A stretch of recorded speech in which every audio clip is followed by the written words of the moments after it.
Subscribe कीजिए Indian defence news channel को और बेल आइकन को दबाइए। इंडियन आर्म्ड फोर्सेस से रिलेटेड वीडियोस सबसे पहले देखने के लिए ये बिल्कुल फ्री है।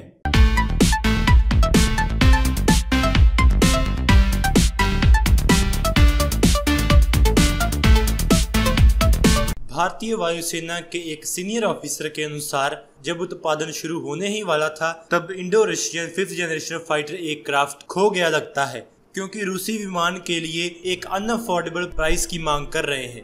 रशियंस FGFA के विकास में भारत के हिस्से के रूप में $7 अरब से अधिक की मांग कर रहे हैं।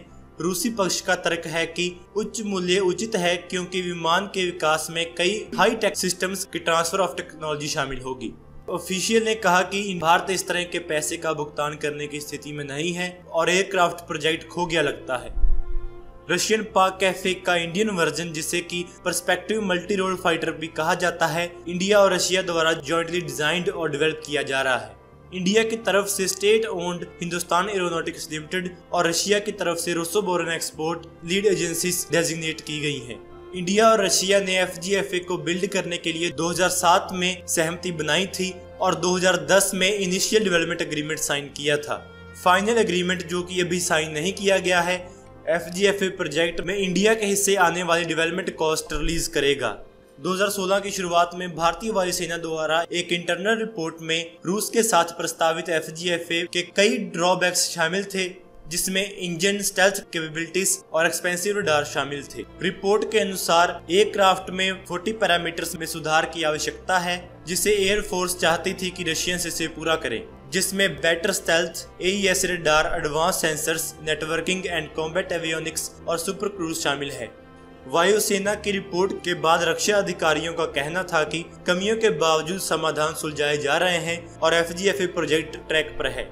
FGFA के पास इंडियन एयरफोर्स द्वारा $25 बिलियन से ज्यादा का पोटेंशियल ऑर्डर है। एयरफोर्स को 120 से 130 स्विंग रोल प्लेन्स की जरूरत है, जिसमें इंक्रीज्ड सर्वाइवेबिलिटी के लिए stealth features, advanced avionics, smart weapons, top and mission computers और 360 डिग्री सिचुएशनल अवेयरनेस शामिल है। इंडियन एयरफोर्स ऑफिशियल के मुताबिक सुपर क्रूज करने की एबिलिटी या सुपरसोनिक स्पीड्स को कॉम्बैट कॉन्फ़िगरेशन में सस्टेन करना बिना फ्यूल गजलिंग आफ्टर बर्नर्स को किक किए एक की इंडियन रिक्वायरमेंट है। रशियन साइड अपने पाक कैफे वर्जन के साथ आगे बढ़ रही है, जिसे T50 के नाम से भी जाना जाता है। T50 की फर्स्ट फ्लाइट 2010 में हुई थी और इसकी इंडक्शन इस साल के लिए शेड्यूल्ड है। रशिया ने अनाउंस किया कि वो T50 को एक एडवांस्ड इंजन के साथ उड़ाएगा, जो इसे 2020 तक 1.5 मैक सुपर क्रूज देगा। रशियन पाक कैफे को अमेरिकन F-22 रैप्टर और F-35 लाइटनिंग एयरक्राफ्ट के रिस्पॉन्स के तौर पर डेवलप कर रहे हैं।